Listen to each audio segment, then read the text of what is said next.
Retour sur le plateau de Espace Miné, très chers téléspectateurs. Passons tout de suite et maintenant à la dénonciation de ce jour. Et pour le faire, nous repassons la parole à Blériot Niemek. Oui, Viviane, depuis hier, je suis un peu troublé. Peut-être que c'est toi qui me trouble. Quand je pense à souhaiter joyeux anniversaire à quelqu'un, j'oublie. J'ai une grande sœur à moi, Madame Bala née Ekometo Priska Ursule. Elle est la femme d'une majesté du côté des bancs. Elle a 1 an de plus aujourd'hui. C'eût été un crime de lèse-majesté que je ne lui souhaite pas joyeux anniversaire. Priska, elle est ma grande sœur et mon amie d'enfance. Priska, oui. On va souhaiter un joyeux et heureux anniversaire. Ekometo. Ekometo. Oui. C'est le nom de monsieur, c'est Madame Ekometo. Non, ça c'est son nom. Madame épouse Bala. Épouse Bala. Oui, donc, voilà, joyeux anniversaire. Elle a un an tout de ce qu'il y a de bien, te le souhaitons. Voilà. Santé. Et j'ai ma fille Josepha qui est ici, qui est stagiaire ici, qui a également 1 an de plus ce matin. Votre fille? Oui. Fille. Vous mettez... Non, c'est ma... Oui, fille avec... Non, c'est... Petit F. Vous connaissez ma fille Reine? Parmi Reine? mes enfants, Reine Gognemek. Sarah Rachel. La petite? Oui, la petite, oui, c'est sa cousine. Ah, d'accord, Voilà. ok. Donc c'est ma fille. Non, c'est la vraie fille, ça nous Oui, c'est sa cousine. D'accord. Donc, moi, je ne cache pas les noms. Si je sors avec toi, Viviane, je dis que je sors avec toi. Je ne t'ai pas encore demandé les choses. Non, pas encore. Bon, je ne vais pas demander, je te rassure. D'accord. Tu es la complice de l'une de mes épouses. Et puis tu es mon grand frère. Voilà, donc je ne vais pas te faire ça quand même. Non, ça serait pas bien. Donc, joyeux anniversaire également à Josepha. Oh, d'accord. Ce matin.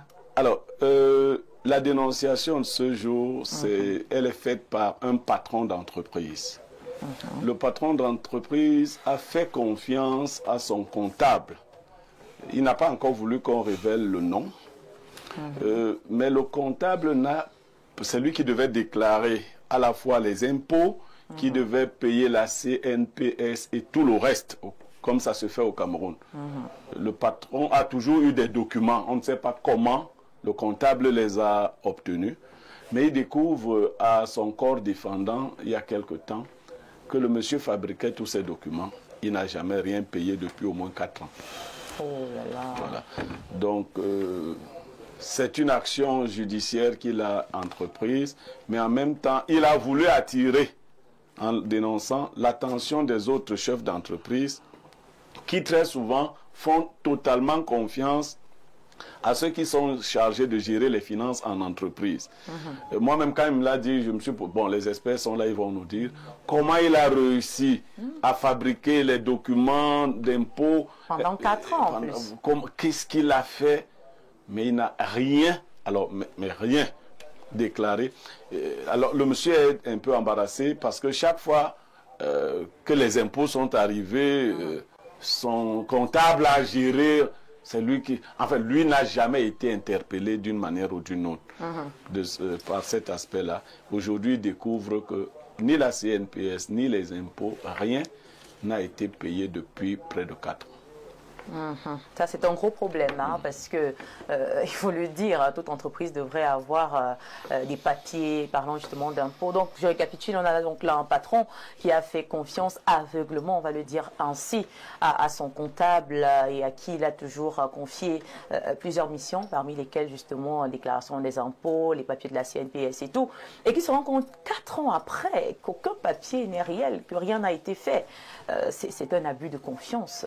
Mais bon, je ne serai pas celle-là, n'est-ce pas, qui va analyser cette situation. C'est une dénonciation et qui pourrait concerner n'importe qui à la maison. Alors, je me retourne vers Zambo Joseph. Alors, vous avez écouté la dénonciation comme moi. Qu'est-ce que ça vous dit? Quelle est l'analyse que vous en faites et surtout le conseil que vous pouvez donner à ce pauvre patron-là? Non, mais c'est un peu compliqué.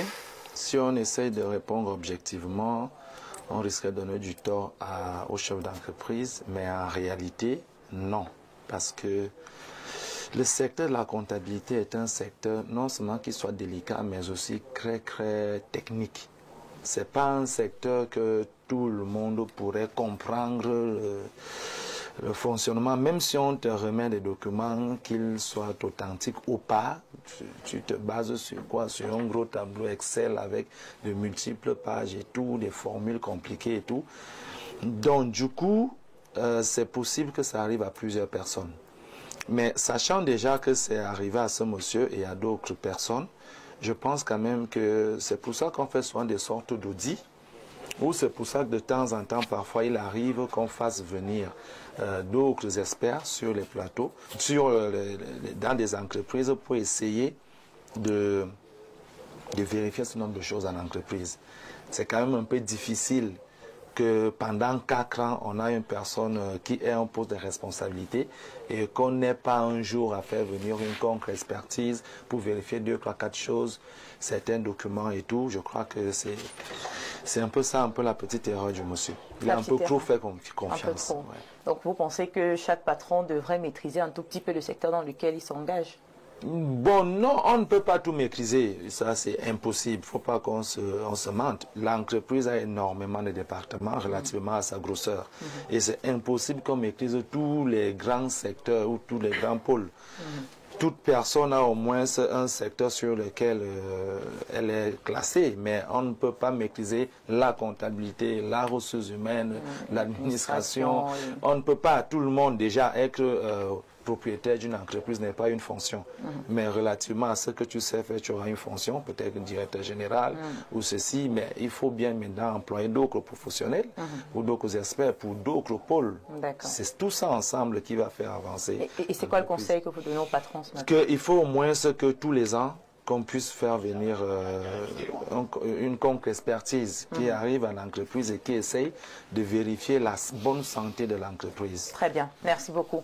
Ibrahim également, qui semble très affecté par la situation, peut-être parce qu'il se voit dans la peau du monsieur en tant que chef d'entreprise également. Alors, il faut dire que c'est une situation assez désagréable, c'est une dénonciation, il faut qu'on puisse en parler. Mais ce que je veux dire, c'est que, vous voyez, quand on recrute quelqu'un à la banque, Andrea, on prend un passage ou un recrutement peut-être à 3, 4, 5 étapes, où on étudie sa moralité. Parce qu'on sait que non, vraiment, c'est l'argent de l'entreprise. Et lorsqu'il y a l'argent de l'entreprise, normalement, le cœur de tout patron doit être là où il y a son argent. Parce que une entreprise, même la Bible dit que là où se trouvera le trésor d'un homme, là sera son cœur. Donc le cœur d'un entrepreneur, c'est d'abord là où il y a l'argent. Et quelqu'un qui est très conscient en tant qu'entrepreneur, c'est que les entrées et les sorties d'argent, le flux de trésorerie est la chose qui importe, qui permet au chef d'entreprise de savoir si je suis en bonne santé ou si je suis en mauvaise santé. Vous voyez, à la banque, lorsqu'on a fini d'interviewer, d'étudier psychologiquement quelqu'un, de faire des études de moralité et qu'on l'a pris et qu'elle est caissière, elle doit seulement recevoir l'argent et classer l'argent, on met quand même une banque là en haut comme mesure de dissuasion. Parce qu'on estime quand même que, même comme on dit qu'elle est intègre et elle a l'éthique morale, il faut quand même que si la pensée, l'idée de prendre et de mettre dans le sac arrive, qu'il y ait des mécanismes et des mesures qui ne l'encouragent pas à aller dans ce sens-là. Donc c'est la responsabilité d'un chef d'entreprise parce que l'argent, ça donne des idées aux gens. Et quand les gens ont des problèmes, ils peuvent penser à des rouages et à des façons de contenir les trésoreries des patrons. Donc, véritablement, il faudrait que les chefs d'entreprise mettent des mesures pour gérer ce genre de choses-là. L'autre chose que je dirais, c'est qu'aujourd'hui, Dieu merci, c'est l'un des avantages de la digitalisation, parce qu'aujourd'hui, tu peux aller consulter l'état de paiement de tes impôts sur le site de la direction des impôts. Et ça, on n'a pas besoin d'entrer des codes assez particuliers. Il voit son comptable, il dit je veux le code d'impôt, je veux le numéro, etc. Lui-même étape, il vérifie si on a dit valider ou pas valider. Donc quelque part ce patron est fautif dans la mesure où il n'a pas véritablement un regard là-dessus. Et s'il avait même fait une formation en gestion de projet, il aurait su ce que Joseph disait tout à l'heure, on met un projet en place, on le planifie, on l'exécute, on suivi et on fait le suivi et le contrôle. Mais Ibrahim, quand on délègue quand même les tâches, on n'est plus censé avoir véritablement un regard, on fait confiance, on se dit, on attend le résultat. Donc ce patron quand même n'allait pas encore se substituer en voilà, comptable, en voilà, chef service de ceci, voilà, je pense. On peut penser ça, mais je ne suis pas trop sûr qu'il faudrait penser comme ça. André, je pense que vous avez peut-être un époux qui vous donne l'argent de ration par jour. Et lorsqu'il vous donne 5 000, c'est fini. Vous dites que demain c'est fini, il donne 10 000. C'est fini, il donne 15 000, c'est fini. Un jour vous demandez, vous faites comment pour finir 15 000? Parce qu'il peut sembler ne pas avoir un regard, mais il y a quand même un regard. Le patron, c'est un manager. Et je dis bien que là où il y a l'argent, là-bas, sa concentration doit y être. Je ne l'ai pas demandé d'être un expert en comptabilité. Moi-même, je ne suis pas un expert en comptabilité. Mais il y a des prérequis et des éléments qu'il doit toujours vérifier. Et à mesure de base, prendre les audits et contrôles tous les 6 mois pour vérifier que le comptable qui est là, eh ben, il fait bien son travail. Et même diversifier les experts d'audit et contrôle. Là, il faut dire que le comptable a quand même été stratégique parce qu'il est trop stratège. Il n'a pas détourné l'argent, non. Il a juste fait semblant d'aller payer. Non, mais c'est un détournement. Quand même. C'est un détournement, Andrea. C'est un détournement. Il a été assez sage. Sage, malin. Il a fallu 4 ans. Il a fallu 4 ans. Malin. C'est-à-dire, il produit des documents, il duplique les choses, il acquiert les signatures, les autorisations des inspecteurs qui arrivent. Non, lui, là, il a élaboré tout un réseau pour faire. Il a un bon réseau, voilà. C'est ce que j'allais dire. Oui, Joseph, tu voulais dire quelque chose. Oui, je voulais ajouter un petit quelque chose. C'est que il y a une étape dans des, peut-être que monsieur m'écrit ça mieux, à la ressources humaines, on appelle souvent ça les entretiens professionnels. Après une certaine durée dans des entreprises, on entretient tous les employés d'une entreprise pour réévaluer les valeurs, les objectifs. Et c'est là aussi que, ce sont les experts qui le font dans l'entreprise, c'est là aussi qu'on essaie de voir si quelqu'un a changé un peu une donne. Parce qu'on peut recruter quelqu'un aujourd'hui, comme Ibrahim a dit, qui répond à tous les critères. Belle enquête de moralité. Tout, il est pur, tout est propre. Mais on dit la petite vient en mangeant ou bien la chèvre brute, il fallait gérer, il a développé le système. La chèvre brute l'avait attaché. Donc du coup, les comportements peuvent se créer sur le cours de l'exécution. Maintenant, les entretiens professionnels sont donc faits à travers des experts, des psychologues et tout ça. Il y a un panel qui se fait là-dessus. Et c'est là où on essaie de réévaluer si cette personne peut encore continuer. Après quelle durée? Bon, parfois c'est tous les ans, parfois c'est tous les 2 ans, ça dépend des entreprises. Même les 6 mois. Oui, parfois mais vous savez qu'il faut quand même quelque chose puisse attirer l'attention du patron, parce que si tout marche bien... Non, il y a problème, tout peut pas marcher. D'accord, merci beaucoup, merci pour vos avis d'experts. Et donc on va se retourner vers Blériot Nyemeka pour son analyse. On parle quand même d'une dénonciation assez importante ce matin. Oui, mais comme vous l'avez souligné, ce qui est marrant, ce qui est grave, c'est que le monsieur produisait les documents. Et vous faisiez bien de le faire remarquer. Il faut un élément qui déclenche votre suspicion. Qu'est-ce qu'on attend de quelqu'un qui allait payer les impôts, qui viennent avec des documents? Alors, quand les documents sont là, chaque année, ça fait... Quand les documents sont là, est-ce que vraiment le patron a vraiment le temps encore d'être... Bon, est-ce que tous ces patrons qui nous écoutent sont en train d'aller checker tous les voir si les documents... Il faut qu'ils commencent à aller sur le site du ministère des impôts. Il faut qu'ils commencent. C'est pour cela qu'on dit donc, qu'en entreprise, et je le disais hier, c'est pas la même chose, la confiance n'exclut pas la méfiance. Avec les habitudes, quand par exemple un employé se rend compte qu'il n'est pas contrôlé, il peut devenir quelqu'un de vicieux. Le contrôle, même s'il n'est pas profond, doit être dissuasif. On doit annoncer des contrôles d'entreprise de temps en temps. Surtout nous les Africains, les Camerounais, nous ne sommes pas habitués à être corrects si on n'est pas surveillé. Donc je dis à tous les autres patrons, un matin vous arrivez, vous dites, déposez tous les documents ici et faites venir les experts, on va voir ce qui se passe. Si vous le faites 1 ou 2 fois, vous voyez que vous mettez tout le monde dans la panique. C'est un peu comme un mari qui ne dit pas, qui dit toujours quand est-ce qu'il va rentrer, et un jour il rentre à l'improviste. Il ne faut pas que votre partenaire soit capable de dire que moi mon mari ne rentre jamais sans prévenir. Non, c'est pas bon. Non. Ou bien quand il m'a dit qu'il ne revient plus, ne revient. Non, il faut savoir surprendre les gens. Tu as dit que bon, je ne reviens plus, tu reviens. Ça fait que l'autre personne ne peut pas s'installer dans les habitudes. C'est le genre de patron totalement déconnecté de son entreprise. Et la personne qui a assuré cette fonction-là a bien compris qu'il faudrait beaucoup de temps pour qu'on s'en aperçoive. Elle n'a même pas imaginé qu'on pourrait s'en apercevoir. Bon, à une occasion malheureuse, il a eu affaire à quelques agents de la CNPS et il a découvert que ce qu'on lui présentait, c'était de faux documents. Bon, on imagine comme on est au Cameroun, il y a des quartiers bizarres, des Bonamou Sadi. Peut-être qu'il est allé là-bas, on a pris les documents de quelqu'un d'autre, des originaux d'une autre entreprise, on a fait les manipulations qu'il faut faire, mais voilà, sur le clavier, changer les noms, parce que vous savez que de ce côté-là, même les diplômes, vous pouvez avoir. J'ai d'ailleurs l'histoire d'un monsieur qui avait déposé un dossier pour un concours chez son oncle. Il a mis le dossier, le diplôme de licence. Après vérification, son oncle l'appelle pour lui dire que non, c'est pas la licence, c'est le master qu'il faut. Il dit à son oncle, bon, j'arrive avec le master. Bon. Donc il a une source. Voilà. Et quelques temps après, voilà, il est arrivé avec le master. Donc, moi, non, il faut vérifier. Et là, pour l'employé, je crois qu'il faut le punir le plus sévèrement possible. Parce qu'il ne met pas seulement en mal l'entreprise et son fonctionnement, il met en mal l'avenir des autres employés. Qui cotisaient calmement ou qui savaient qu'ils cotisaient calmement leur CNPS. Vous savez le mal que ça fait de prendre la retraite et de constater qu'il n'y a rien de ce côté-là pour vous. Donc il faut le punir très sévèrement, très sévèrement. On a donné 104 ans d'emprisonnement ferme à quelqu'un d'autre qui avait 1000 salaires. À celui-ci, je crois que 2600. Oui, je crois qu'à celui-ci... 50 ans d'emprisonnement ne lui ferait pas beaucoup de mal. Parce que c'est un crime, en fait. Non, il ne faut pas prendre ça. C'est un crime. Vous êtes en train de tuer l'avenir d'autres personnes. Des gens travaillent, sont sûrs qu'on cotise leur argent à la CNPS. Un jour, vous allez à la retraite et vous constatez que vous n'avez rien. Et le bonhomme, lui, il a déjà disparu. Et il aurait pu partir comme ça. Il aurait pu, heureusement... Le prochain comptable, c'est le patron qu'on allait maudire.